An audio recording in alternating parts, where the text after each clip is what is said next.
Pois hoje eu vou contar para vocês uma história eletrizante sobre o que aconteceu com o tenente Danilo Moura, que foi abatido nos céus italianos e sobreviveu, atravessando as linhas inimigas, percorrendo 450 quilômetros durante 30 dias até retornar à base, onde todos já o davam por morto. Essa turma era formada por uns 40 pilotos, a maioria vindos do CAN, Correio Aeronacional, pioneiros da aviação, outros do Exército, outros da Marinha, e no meio dessa molecada estava o gaúcho de Cachoeira do Sul, tenente Danilo Moura.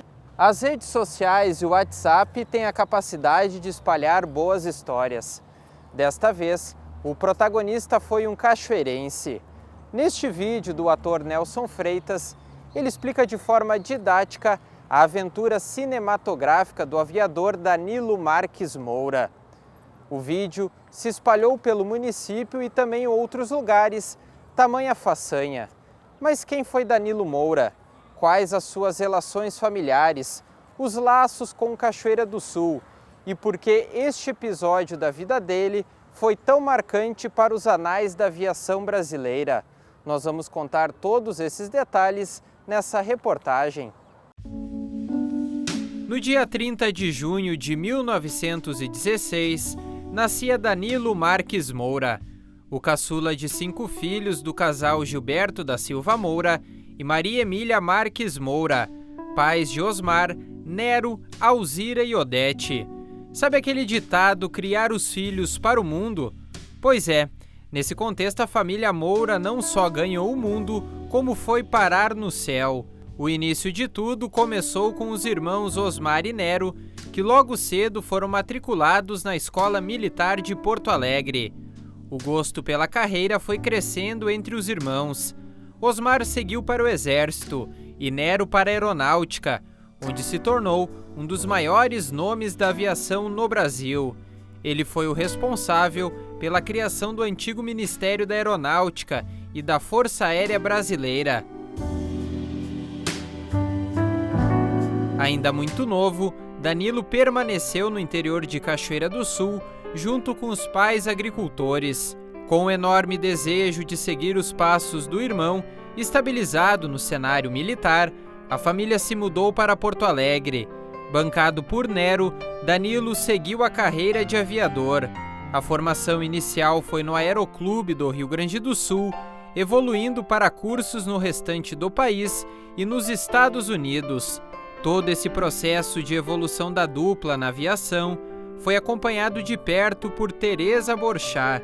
Hoje, com 92 anos, ela relembra os momentos vividos com cada um deles. Eu guardo sempre na minha cabeça, porque eles eram umas pessoas maravilhosas.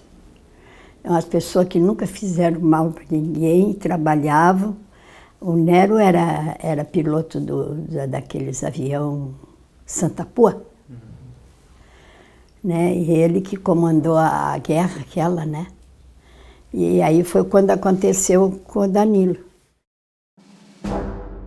Em 1944, durante a Segunda Guerra Mundial, Danilo Moura foi convocado pelo irmão Nero para integrar o recém-formado primeiro grupo de aviação de caça do Brasil, com destino ao fronte na Itália. Muito habilidoso, Danilo partia para a 11ª missão no dia 4 de fevereiro de 1945. No comando do P-47 Thunderbolt, o piloto cachoeirense foi surpreendido pelos alemães num ataque a um trem no sudeste da cidade de Treviso.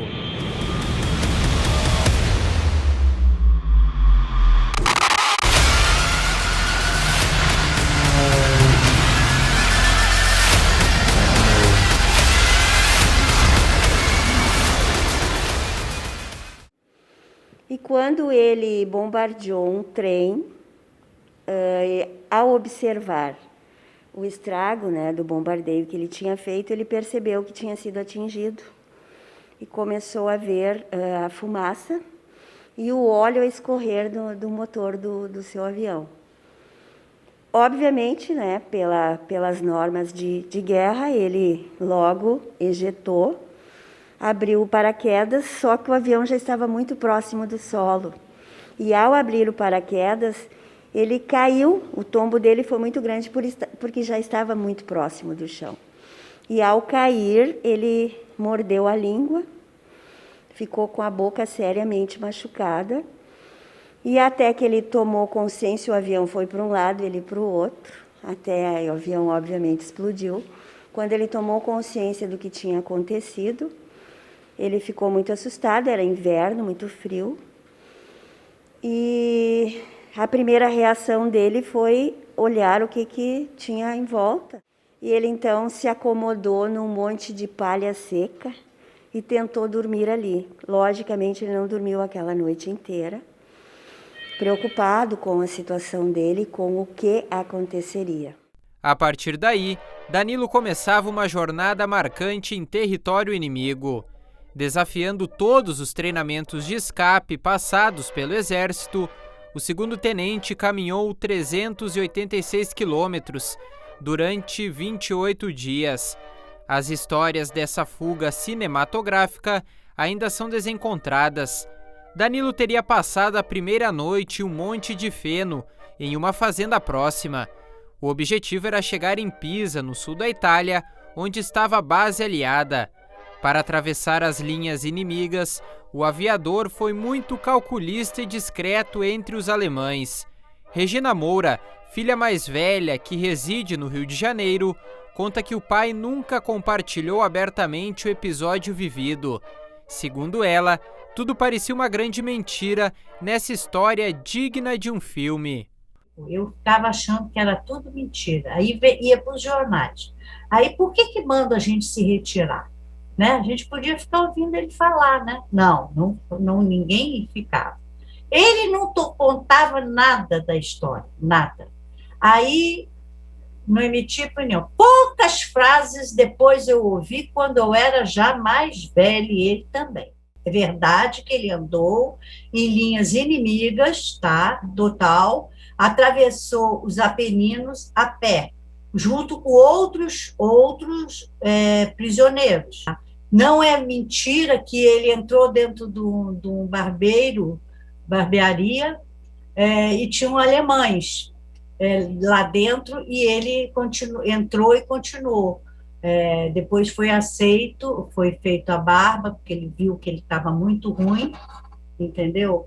E muito maltratado, com uma barba grande e tal, e ficou horrorizado com a imagem dele e resolveu cortar o cabelo. Aí os alemães saíram e ele disse, ai, Hitler. Então, não é mentira, é verdade. E ele disse que o maior inimigo dele era o frio, tanto que ele passou a vida inteira depois, berrando, quando dormia, tinha pesadelo, ele gritava, meus pés, porque as botas americanas não eram tão sólidas, tão forradas, quanto as botas alemãs. O retorno de Danilo à base aliada ocorreu depois de um longo trajeto. Durante o percurso, ele conseguiu uma bicicleta que foi doada por um camponês. O pouco conhecimento da língua italiana foi determinante para as infiltrações de Danilo. Com a fuga concluída, o corajoso filho de Cachoeira do Sul foi interrogado por horas pelos militares que o acolheram. Obviamente, ninguém acreditou nas palavras de Danilo, que não teve oficialmente a sua evasão registrada pelo fato de não seguir as normas dos manuais de guerra. E quando ele chega então lá e se reencontra com todo mundo, ele conta a peripécia que ele viveu, muitos não acreditaram, porque é uma história extraordinária, e que talvez por contrariar os manuais de guerra, não tenha sido nunca oficialmente divulgada pela Força Aérea Brasileira. Ele fez tudo ao contrário e chegou às linhas amigas e se salvou. Ele, quando contou essa história, e nós todos ouvindo essa história, enquanto Danilo, magro, 10 quilos mais magro, 10 quilos que emagreceu em um mês, ele desmilinguiu-se. Regina relembra o pai com muito bom humor. A personalidade engraçada e debochada foram características essenciais para o sucesso. Ele era muito alegre assim. Em casa ele era mais reservado. Mas ele, quando estava assim, com outras pessoas, ele era muito gozador, mas ele era muito observador e muito inteligente, assim, no sentido lógico. Tudo que ele fez foi muito de sentir da parte dele interna, e ele sacava aquilo com muita facilidade. Com o fim da Segunda Guerra Mundial, Danilo continuou pelos ares, se dedicando na aviação civil. Condecorado pelos governos brasileiro e estadunidense, seguiu na área até a falência da Panair. Um ano após o feito histórico, em 1946, Danilo Moura casou-se aqui no município com Maria Isolina Krieger e teve 5 filhos.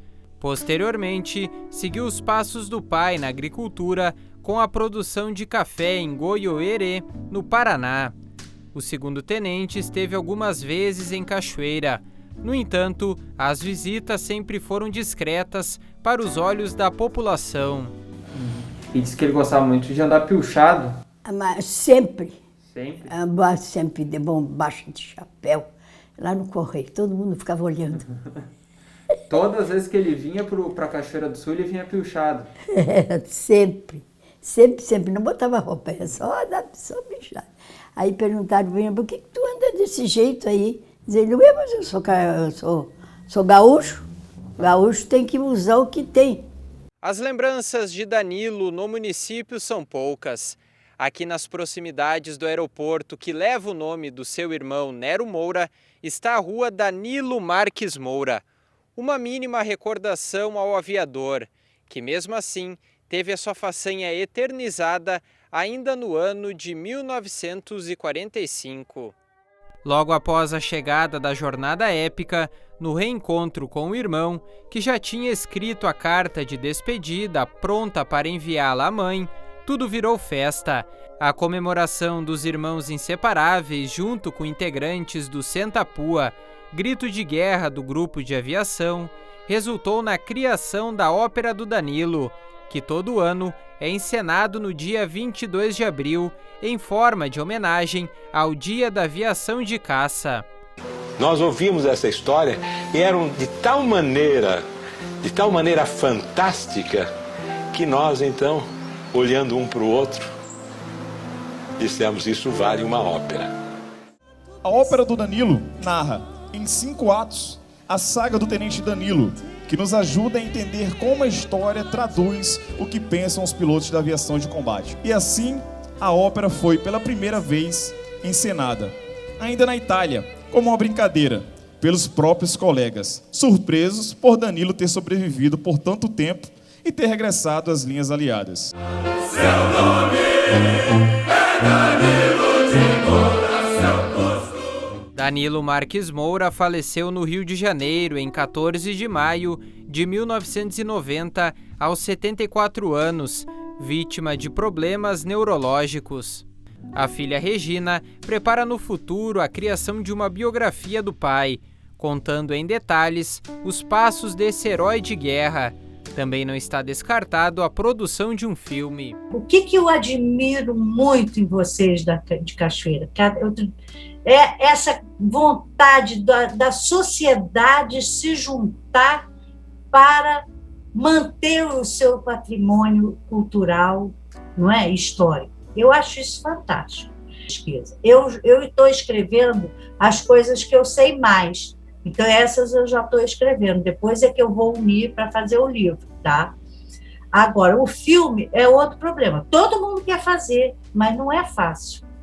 Entendeu? Recurso, tem que ser um bom diretor, o cara tem que estar muito afim da realização do filme. Eles não falavam sobre a vida deles na guerra, pelo contrário, eles queriam esquecer o que eles viram. Entendeu? Então, mas vamos caminhando para fazer. Os traços de Danilo seguem vivos nos relatos da Dona Teresa e na memória dos 5 filhos, Regina, Gilberto, Reinaldo, Joaquim Pedro e Fátima, e também nos 9 netos e as dezenas de bisnetos. Como falei lá no início, O céu não foi limite para a família Moura, lembrados na história de Cachoeira do Sul e das Forças Armadas Brasileiras, e que o heroísmo do cachoeirense Danilo Moura voe para sempre na eternidade.